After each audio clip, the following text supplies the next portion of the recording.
कि ये पेपर भाई नहीं है प्रिपरेशन का। मैं बताती हूँ मेरे साथ क्या हुआ। मैं जब निकली सेंटर से, एग्ज़ाम सेंटर से, मुझे पता था, मुझे इतना रोना आ रहा था मुझे पेपर के बीच में, क्योंकि मतलब मुझे ये फैक्ट डाइजेस्ट करने में ना टाइम लग रहा था एक्चुअली। हाँ, मतलब रोने से ज़्यादा तो शॉक का इमोशन था इंसान में। मुझे डाइजेस्ट नहीं हो रहा था।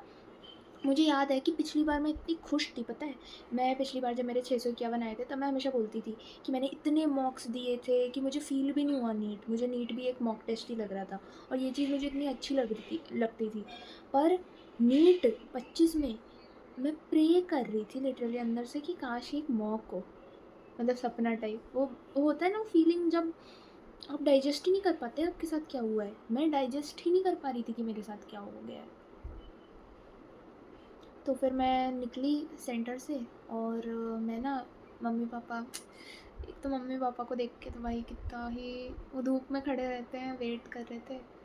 और यार, जिनके मॉक में बढ़िया मार्क्स आ रहे होते हैं उनके मम्मी पापा हम सब चीज़ों के लिए तैयार हैं, प्रेशर के लिए तैयार हैं। कुछ लोग बोलते हैं ना, कुछ लोग बोलते हैं कि हम जैसे बच्चे जिन्होंने पैनिक कर दिया, वो प्रेशर के लिए तैयार नहीं थे, और अगर आप प्रेशर के लिए तैयार नहीं हो तो ये फील्ड आपके लिए नहीं है। यार, बोलना कितना आसान होता है भाई।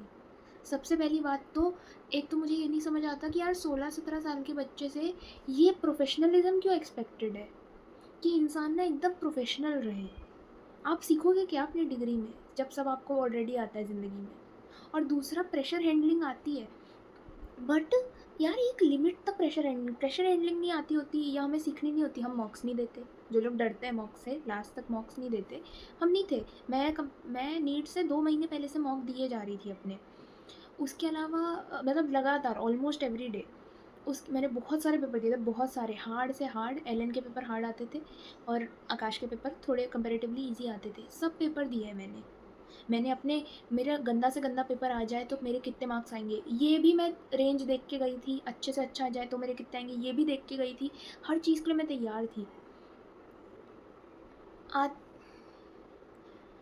मुझे खुद लगा था, मैंने पैनिक नहीं किया पेपर में। जब मैं बाहर आई, मैंने अपने मम्मा को, भैया को कॉल किया। तो मेरा भाई काम करते हैं बाहर दूसरे शहर में। तो उनको कॉल किया, बताया क्या हुआ। उन्हें तो पहले बिलीव ही नहीं हुआ। मैंने बोला मैंने लिटरली मैंने 30 से ज़्यादा क्वेश्चन छोड़े हैं, 30 से ज़्यादा। अब कुछ लोग सोच रहे होंगे कैसे? तो 20-25 तो मैंने फ़िज़िक्स के ही क्वेश्चन छोड़े हैं। तो पहले मैं बता दूँ मेरे साथ हुआ क्या पेपर में, क्योंकि मैंने नीट 2025 पे कोई ऐसे स्पेशल वीडियो नहीं बनाया था। तो मैंने फ़िज़िक्स से स्टार्ट किया था, जो कि मैं किसी को आज की डेट पे रिकमेंड नहीं करूँगी। मैं उन लोगों में से थी जिससे थोड़ा-सा ना वो था कि लोगों की तो फ़िज़िक्स बुरी होती है, मेरी तो फ़िज़िक्स बढ़िया है, और मुझे उस चीज़ का बड़ा वो था। अगर आप बोलोगे मुझे टियर में रखने हैं सब्जेक्ट्स, मेरे कितने कौन-सा सबसे अच्छा था, my best subject was physics. मतलब कोई लास्ट के महीने में कोई मॉक ही नहीं था जिस मेरे 170 से कम आए हैं। मुश्किल से मुश्किल मॉक में भी मेरा फ़ेवरेट सब्जेक्ट था फ़िज़िक्स, और मैं पहले करती थी वो, क्योंकि मुझे लगता था मैंने सबसे बड़ा चंक ख़त्म कर लिया है। अब जो चीज़ें वो एकदम डायरेक्ट टिक वाली हैं। और मैं पिछले साल मैं फ़िज़िक्स में स्ट्रगल कर रही थी, इस साल मैं फ़िज़िक्स में स्ट्रगल नहीं कर रही थी बिल्कुल। मेरा पिछले साल भी अच्छा था, पर इस साल मेरा और बेहतरीन हो गया था फ़िज़िक्स। और केमिस्ट्री में मेरी थोड़ी स्ट्रगल बढ़ गई, मैंने उतना अच्छे से किया नहीं था, तो लास्ट में मुझे थोड़ी दिक्कत होती थी, फिर भी मैं करके गई थी थोड़ा अपने लेवल पे सब कुछ। पर फिज़िक्स सबसे ऊपर था, फिर बायो, फिर केमिस्ट्री सबसे गंदा लगता है मुझे। तो जब मैंने पेपर अटेम्प्ट किया और मैंने देखा कि फ़िज़िक्स इतनी गंदी आई है, पहले दूसरे तीसरे क्वेश्चन देखे, सोचा लंबे हैं, छोड़ दो भाई। माइंडसेट वो जो पेपर सेटर है वो ट्रिक करने की कोशिश कर रहा है, मैं नहीं फंसूँगी, मैं नहीं करूँगी, ये वो। दिक्कत ये थी ना कि मेरा 47 कोड था। अब पता नहीं मेरे कोड में ऐसा था या मेरी फ़िज़िक्स ठीक है इसलिए, कि मुझे कोई क्वेश्चन ऐसा नहीं लगा कि मुझे नहीं आ रहा है। मैं कोई भी क्वेश्चन, हो सकता है मुझसे नहीं होता, जैसे एक वो वाला था, अभी याद नहीं आ रहा मुझे, कैपेसिटर वाला एक था जिसकी मैंने ना पूरी कैलकुलेशन की थी। साला उसने पूरा मेरा ऊपर नीचे आगे पीछे सारे पेजेस की चीज़ें भर दी, फिर बाद में जो आंसर निकले वो ऑप्शन में मैच ही नहीं कर रहा था। तो चलो, बट स्टिल हर क्वेश्चन देख के मुझे लग रहा था अच्छा इसमें ये करना है। मतलब 5-6 स्टेप करने पड़ रहे थे, कभी कुछ चीज़ को कुछ से रिलेट करना पड़ रहा था, बट मुझे पता था कि इसमें ये करना है, उसमें वो करना है, ऐसा मुझे पता था। देखो रिकॉर्ड तो हो रहा है ना? हाँ, हो रहा है।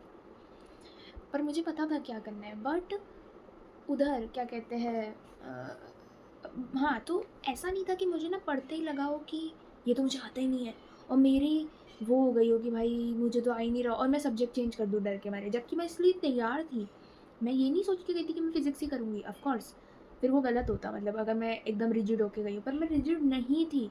आप लोगों को तो बिलीव नहीं होगा, बट मैं अपनी मम्मी को 5 बार बोल के गई थी कि मम्मी एग्ज़ामिनर की ट्रिक्स में नहीं फँसूँगी, शुरू में वो मुश्किल देने की कोशिश करेगा, बायो थोड़ी लेंथी देने की कोशिश करेगा, ये करेगा, वो करेगा, मैं फँसूँगी नहीं, फलाना-ढिमकाना मैं बोल के गई थी और मैं फँसी, इतनी भयंकर गंदी तरीके से मैं फँसी हूँ ना। तो मेरे अगर मुझे नहीं आता तो मैं छोड़ देती। पर जब मैंने महसूस किया साला हर क्वेश्चन लंबा है, हर क्वेश्चन लंबा है, तो मुझे लगा भाई कुछ तो करना पड़ेगा। अभी बायो में चली जाऊँ? आके करना ही पड़ेगा भाई। भाई आप कितने मैक्सिमम आप एक सब्जेक्ट में 10 क्वेश्चन छोड़ दो। मैक्सिमम फिज़िक्स की बात करें, चलो बायो तो ऐसा होता है 10 छोड़ दो, बाद में आके जल्दी-जल्दी आप कर सकते हो। फिज़िक्स जैसी चीज़ में 10 छोड़ना ही इतनी बड़ी बात है, मैं 45 छोड़ दूँ? ऑलरेडी मैं पढ़ने-पढ़ाने में 20 मिनट लगा चुकी हूँ। 20 नहीं, मतलब थोड़े कम। फिर मैंने स्टार्ट कर दिया करने, मैंने सोचा भाई छोड़ो जितना हो रहा है करो। फिर मैंने करती गई रुकी नहीं, मुझे लग रहा था, और मैं बाय गॉड बता रही हूँ अपनी कसम खा के, शुरू के कई क्वेश्चंस तो मुझे अच्छे लगे थे, पता है मुझे ऐसा महसूस हुआ कि यार कितनी अच्छी बात है, जिन्होंने अच्छे से पढ़ा है वो लोग छट जाएंगे। मुझे टू बी ऑनेस्ट बहुत अच्छे से ये लगा, मतलब बहुत ज़्यादा लगा था कि चलो फिज़िक्स थोड़ी हार्ड आई है, बट ये मैं इस चीज़ से सोच रही थी कि एक ही सब्जेक्ट बहुत हार्ड आता है, मतलब लंबा या हार्ड, तो ये आया है ऐसा, तो फिर बायो ठीक होगी। बायो जैसे, हाँ, जैसे पहले ज़माने में जब 180 मिनट में 180 क्वेश्चन करने होते थे, तब इतने स्टेटमेंट वाले बायो क्वेश्चन नहीं होते थे। पर ये ऐसे है ना, मतलब 200 मिनट में वाला 20 मिनट भी हटा दिया है, फिर भी क्वेश्चन तुम उतने ही रखते हो। थी बायो थी, डायरेक्ट भी थी, पर स्टेटमेंट क्वेश्चनों की कमी भी नहीं थी, क्रिटिकल थिंकिंग भी नहीं थी। पता है बायोकेमिस्ट्री में जितने भी क्वेश्चन थे वो नॉर्मल। अभी कई लोग होंगे जो सोचेंगे हाँ इसने तो ढंग से पढ़ा नहीं था, अगर तुम्हें मुश्किल लग रही थी बायोकेमिस्ट्री इसका मतलब तुमने ढंग से पढ़ा नहीं था। बट एक चीज़ आप सोचो, मेरा 1 घंटा ख़त्म हो गया था जब मैंने फिजिक्स के कुछ 20-21 क्वेश्चन कर लिए थे और मैं गई थी बायो पे। आप सोचो 20, मैं ये प्रेशर लेके चल रही हूँ कि मेरे 25 क्वेश्चन वहाँ पे छूटे हुए हैं। मेरा 650 पे पिछली बार सिलेक्शन नहीं हुआ था मेरा सिलेक्शन। मेरी नज़रों में 650 मार्क्स इज़ नॉट इनफ, कितना भी मुश्किल पेपर आ जाए मुझे इम्प्रूव भी तो करना है भाई। तो मेरे मन में चलो मुश्किल पेपर आ जाएगा, कट ऑफ गिर जाएगी 630 तक, स्टिल मुझे 650 नहीं चाहिए, मेरा टारगेट है बहुत ज़्यादा का। तो मेरा प्रेशर भाई तगड़े लेवल का प्रेशर है यार। एक मुश्किल पेपर एक अलग बात होती है, जैसे मैं 2016 का पेपर दे के गई थी, उसमें फिजिक्स के 1-2 क्वेश्चन थे जो मेरे अटक रहे थे, 1-2 क्वेश्चन। एक लिमिट होती है भाई हार्ड पेपरों की भी, कि आप इतना झेल पाओगे। अब प्रेशर हैंडलिंग, मैं सॉरी ऐसा बोल रही हूँ और ऑफ कोर्स इसके एक्सेप्शंस भी होंगे, पर ये बोलना भाई उन लोगों के लिए आसान है कि जिनसे प्रेशर नहीं हैंडल होता उन्हें ये करना नहीं चाहिए, जिन्होंने बायो से स्टार्ट किया, क्योंकि उन्हें 2 घंटे प्रेशर नहीं झेलना था। जिन्होंने भी फिजिक्स पहले देख ली थी उन्होंने पूरे के पूरे स्टार्टिंग सेकेंड से 3 घंटे वो पूरे प्रेशर में है, क्योंकि उन्हें पता है फिजिक्स कैसी है। और मेरा गंदा सब्जेक्ट, ये तो मैं खुद ही बोल रही हूँ, मेरी preparation was not the best in chemistry and मतलब बायो बायो अच्छी थी वैसे, बट स्टिल केमिस्ट्री वो उतनी अच्छी नहीं थी कि सब मैंने पढ़ा है और वो मुझे वो जो इंट्रो वाला है वो भी आ जाता। वो तो मुझे रामदेव मिश्रा वाला हमें पढ़ाते हैं एलन में। रिडक्शनिस्ट बायोलॉजी तो मुझे याद नहीं है कि पढ़ाते भी हैं कि नहीं, मैंने तो नहीं सुना, कभी पढ़ाया होगा तो मुझे नहीं याद। पढ़ाया होगा भाई, एलन वाले मुझ पर कुछ बोलना मत, पढ़ाया होगा।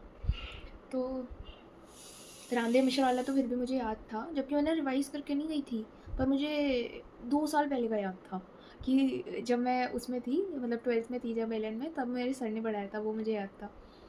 सो वही, पर मैं लिटरली आई, मुझे लगा मैंने अटेम्प्ट किया था 500 से ज़्यादा का, वो भी मैं 550 से ज़्यादा का तो अटेम्प्ट भी नहीं किया था। आप सोच रहे हो भाई, बहुत ही गंदी हालत, बहुत ही। और इसमें मैंने फ़िज़िक्स के क्वेश्चन करे हैं, मतलब मैंने केमिस्ट्री बायो में भी छोड़े हैं, इसलिए मेरे 30+ क्वेश्चन छूट गए। अब किसी को जज करना है तो करो यार, मैं तो बहुत ऑनेस्ट हूँ, मैंने सबको क्लियर कर दिया, मैं प्रेशर में आ गई, मैंने अपना बेस्ट नहीं परफॉर्म किया। जिनको भी मैं ये बताती हूँ सब बोलते हैं अरे तो कट ऑफ गिरेगा, सबका गंदा गया। बात ये, मेरे कट ऑफ से भी ज़्यादा कम ही आएगा, ये मैं लिख के दे सकती हूँ, क्योंकि भाई मेरे जैसे, मैं अपने लेवल के बच्चों को जानती हूँ ना, मैंने भी अगर अपना बेस्ट परफॉर्म किया होता तो मेरे इससे काफ़ी ज़्यादा आते, और कईयों ने अपना बेस्ट परफॉर्म किया है, उनके आ रहे हैं काफ़ी ज़्यादा। अभी तो मैंने 2-3 वीडियो देखे, लोगों के 700 भी आ रहे हैं। और मैं एक चीज़ बोलना चाहूँगी कि आप लोग इन कोचिंग की बातों पे मत जाओ। मैं टू बी ऑनेस्ट बहुत ऐसे दिल से बोल रही हूँ, मैं एलन में पढ़ रखी हूँ, ऐसे बोलना नहीं चाहिए, बट स्टिल 3 साल का एक्सपीरियंस देख के मैं बोलना चाहती हूँ, किसी भी कोचिंग के मालिक के बातों पे मत जाओ। जो बोल रहा है ना यहाँ तक कट ऑफ जा सकती है, यहाँ तक, उनका बस चले वो कह दे 300 तक कट ऑफ जा सकती है। क्यों बोलेंगे वो ऐसा? कि इंसान इस होप में रहे कि उसे MBBS मिलने वाला है।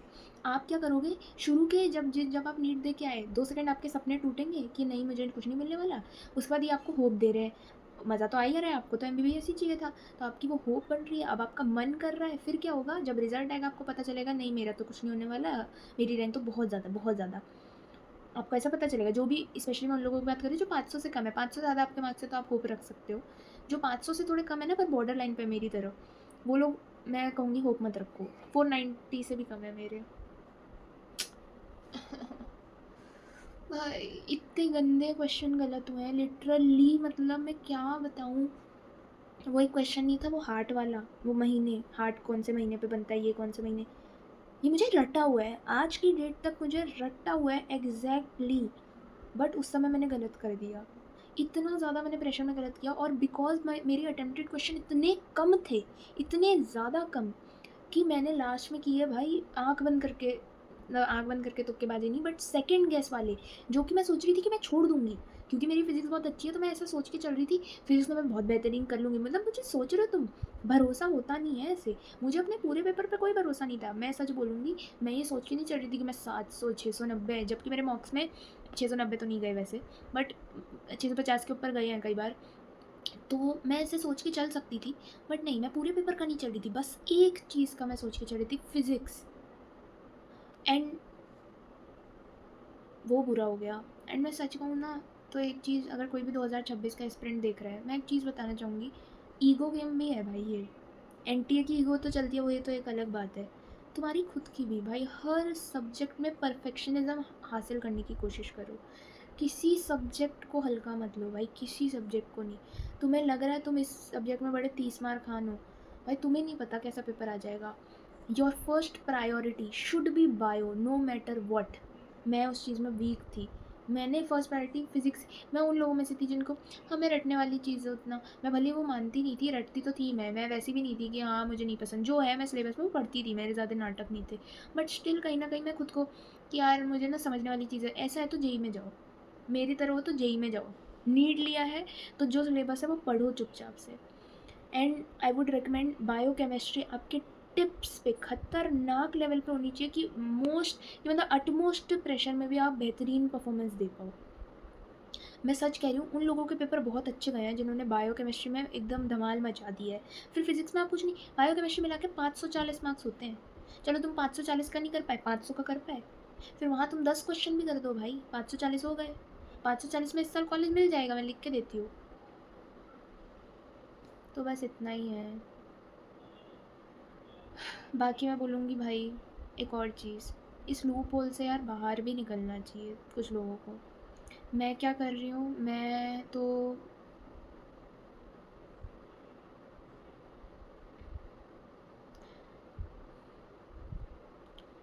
कभी कभी मैं MBBS वालों को फॉलो करती हूँ ना, तो जब भी मैं ऐसी इंसान हूँ ना, आप मुझसे मिलोगे रियल लाइफ में या आप कुछ भी देखोगे, मैं दूसरों के सामने तो दुखी होती नहीं हूँ। अगर आप कोई रैंडम इंसान हो या ज़्यादा क्लोज नहीं हो, मैं आपके सामने दुखी नहीं होंगी। मैं सिर्फ एक इंसान के सामने रोई हूँ, अपने, मतलब अपने मम्मी पापा और भैया के सामने रोई। पापा भैया के सामने भी एक ही बार रोई, मम्मी के सामने मैं 2-3 बार रो चुकी हूँ, बाकी मैं सिर्फ अकेले में रोई हूँ। मतलब मैं किसी के सामने दुखी नहीं दिखाऊंगी, लोग सोचेंगे कि ये बेशरम इंसान है, इसे कोई लेना देना नहीं है पढ़ाई का। बट मैं उन MBBS वालों को देखती हूँ तो मुझे रियलाइज़ होता है कि मेरा 3 साल का सपना था MBBS, और नहीं मिल रहा, नहीं मिलेगा। मुझे इतना गुस्सा आता है भाई, भले ही वो लोग वेल विशर्स हैं, बट स्टिल जो लोग बोलते हैं ना कट ऑफ गिरेगी गिरेगी, अरे भाई बता दिया ना आपको एक बार, नहीं होगा कट ऑफ क्लियर, कितनी भी गिर जाए, कितनी भी गिर जाए। लोग ये मानने को ही नहीं तैयार है कि कोई इंसान पैनिक में गड़बड़ी कर सकता है, और तुमने पैनिक कर दिया तो तुम्हारी औकात ही नहीं है पेपर क्लियर करने की। क्यों भाई क्यों? अभी वो ब्रिजेश माहेश्वरी सर ब्रिजेश माहेश्वरी सर, उनका एक वीडियो निकला था, उन्होंने अपने वीडियो में एक एग्जांपल दिया, एक बच्चा था भाई, उसके 690 700 आते थे, और उसके असली एग्ज़ाम में शायद 352 समथिंग आए हैं। मतलब मैं बता रही हूँ, मैंने, अब मुझे नहीं पता है, शायद सही है शायद गलत, सॉरी अगर गलत हो तो। और वैसे ये बच्चा वो वीडियो नहीं देख रहा होगा, बट अगर आप देख रहे हो भाई,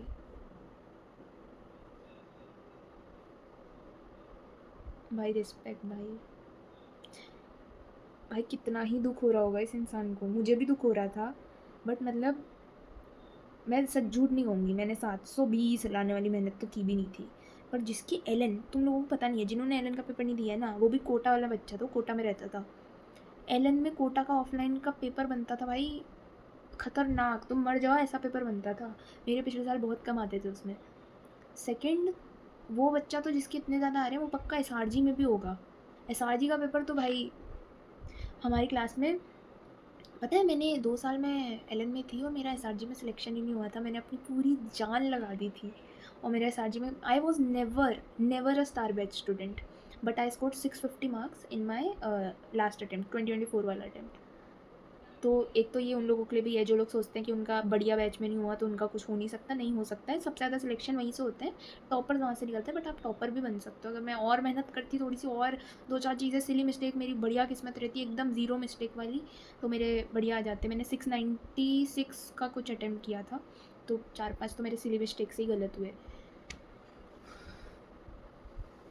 बट भाई उस इंसान के साथ तो, but I to be honest, मैं झूठ नहीं बोलूँगी, उस इंसान, तुम सोच रहे हो उस इंसान ने क्या सोचा होगा, उसकी एयर 1 का भी वो सोच के चला होगा आ सकती है, क्योंकि जिनके मॉक में 700 आ रहे हैं उनके 720 आ सकते हैं। दिन ही तो 4 क्वेश्चन, दिन अच्छा होने की बात होती है।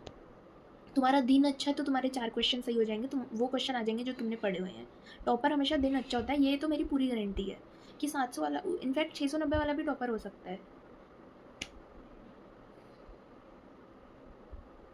तो यार मैं इस लूप होल से बाहर निकलना चाहती हूँ। I do not want to, not waste, but I do not want to invest even a single second of my life on this paper called NEET.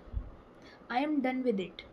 Even though मुझे पता है अगले साल कुछ बकवास नहीं होगी, अब ये बोलने की बात है, बट स्टिल मतलब आई होप कि नहीं होगी। क्यों? क्योंकि हार्ड पेपर बनेगा पता चल चुका है और स्कैम वैम वाली चीज़ें हट चुकी हैं, तो अगले साल कोई कांड नहीं होने वाला। But I am not ready to invest my another year in this paper, and the reason is कि भाई मैं उन लोगों में से हूँ ना जिन्हें, ये अब बहुत ही अजीब सा साउंड करेगा, बट यार मेरी फेवरेट चीज़ है ना जीना।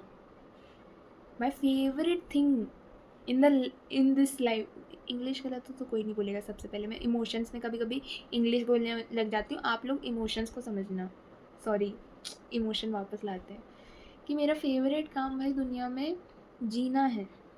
मुझे जीना बहुत पसंद है। मेरा एक काफ़ी बड़ा डर है कि मैं जल्दी, और मैं ये सोचती हूँ साला मैं नीट में लगी रहूँ, नीट में लगी रहूँ, नीट में लगी रहूँ, अगर मैं 2 महीने बाद मुझे कुछ हो जाए, मैं नीट की रेस में ही मर जाऊँगी। हो सकता है मैं जीवन में कुछ और बड़ा ना कर पाऊँ, but I will still say कि मैं जीवन में कुछ बड़ा करूँगी। बट दिस डजंट मीन कि मुझे नीट में ही कुछ बड़ा करना है। ये बहाना लग रहा होगा, बट ये सच है भाई, लाइक फॉर रियल भाई मेरा हो गया है। तो मुझे इस लूप होल से बाहर आना है और बाहर निकल के बस मतलब अब मैं कुछ भी करूँगी, किसी फील्ड में जाऊँ, कोशिश करूँगी उस फील्ड को बेटर करूँ, या लाइफ में यार दूसरी 100 चीज़ें कर लूँ, या मेरे मम्मी पापा जो करते हैं वो। अगर आपको पूछना है कि मैं क्या कंसिडर कर रही हूँ, सो अब तो हम BDS, पिछले साल मुझे BDS मिल रहा था बढ़िया एकदम, Banaras Hindu university, one of the top universities BHU में, या बहुत अच्छी अच्छी जगह पे भी उसका मिल रहा था BDS का। और शायद मैंने यूपी के सारे कॉलेजेस नहीं भरे थे MBBS के। मुझे एक बहुत बड़ा दुख है कि शायद मैं अगर सारे भर देती, लास्ट के जो 2-3 मैंने छोड़ दिए थे, जबकि मेरी औकात नहीं थी छोड़ने वाली, ऐसे औकात वर्ड नहीं यूज़ करना चाहिए फिर भी, पर मैंने छोड़ दिए थे मुझे कोई ऊपर का ही चाहिए भाई, वो मिल जाता। एक तो मुझे एक चीज़ नहीं समझ आती, जितने भी मेरे दोस्त हैं, कहाँ मैं सोचती थी अरे यार इन लोगों ने कौन से कॉलेज में एडजस्ट कर लिया, आज सब फोटो डालते हैं भयंकर, ऐसा क्यों लग रहा है कि उनका कॉलेज नहीं है, 5 स्टार होटल है। ये सब कॉलेजेस जिनके मैंने कभी नाम भी नहीं सुने, वो सब इतने खतरनाक क्यों लग रहे हैं मुझे। या तो मेरे में MBBS की बहुत ही वो है इच्छा MBBS को पाने की, कि अब मुझे वो एकदम बेस्ट, वही है भाई जो आपके पास होता है आपको वो इनफ नहीं लगता। पिछले साल मेरी 25,000 समथिंग 900 वगैरह कुछ रैंक थी, उस साल मुझे वो रैंक इतनी गंदी लग रही थी, इस साल मेरी से इससे 3 गुना रैंक आ जाएगी, इतना मुझे लगता है आ सकती है, तो क्या ही लगेगा। आप लोग वैसे तो मेरे वीडियो कुछ लोग ही देखते हैं, बट अगर कोई देख रहा है तो मैं बोलूँगी कि प्लीज़ आप लोग भी कमेंट करो, बताओ कि आप लोग क्या सोच रहे हो, क्योंकि मैं टू बी ऑनेस्ट थोड़ा आराम से रहने की कोशिश कर रही हूँ। पता पिछले साल मेरा सबसे बड़ा रीज़न ड्रॉप लेने का था। मेरे मम्मी पापा कह रहे थे कि वो कुछ ना कुछ करके प्राइवेट दिला दे, ऐसे मेरे पापा ने क्लेम भी किया था, पर मेरा रीज़न ही यही था ड्रॉप लेने का कि मुझे नहीं चाहिए अपने पापा के पैसे। मेरे भाई, बड़े भाई ने बहुत मेहनत की है, बढ़िया कॉलेज से पढ़ा है, एक उनका एक आइडल भी था, दूसरा यार मुझे भी अपना बढ़िया बेस्ट देना था, और मुझे अपनी प्रिपरेशन में कमी भी पता थी, तो इसलिए मैंने वो पूरी भी की। अब मैं तीसरा ड्रॉप किस लिए लूँ? क्या कमी पूरी करूँ मैं? भले ही मेरे मॉक में 700 नहीं आ रहे थे, मैं मान रही हूँ, मैं अभी भी अपनी ऐसी प्रिपरेशन कर सकती हूँ कि मेरे मॉक्स में भी 720 आ रहे हो। नहीं, पर मैं नहीं कर सकती। मुझे पता है मैं ड्रॉप लूँगी तो मैं अपना 100% नहीं दूँगी, because I have given my 100%। Okay, may be not 100% because मैंने थोड़े समय बाद से प्रिपरेशन शुरू की थी, बट जितने भी टाइम मैंने ये प्रिपरेशन की, मैंने दिया था भाई, अपना काफ़ी बेस्ट दिया था अपने। इतना ही था मेरा हो गया। यार ये एग्ज़ाम आपसे सब छीन लेता है, आपकी हेल्थ। आई मैंने पिछले वीडियो में जैसे बताया, I gain 15 kilos while preparing for this exam.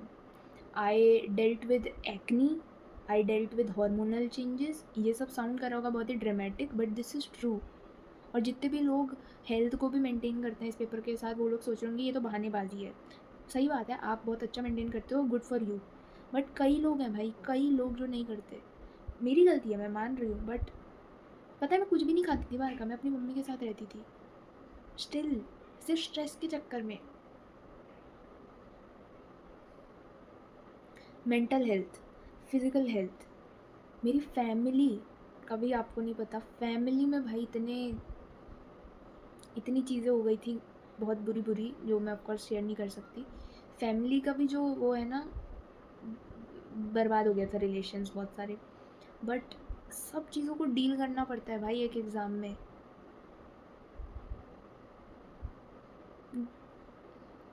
3 साल से ज़्यादा नहीं डिज़र्व करता ये exam, I don't think so.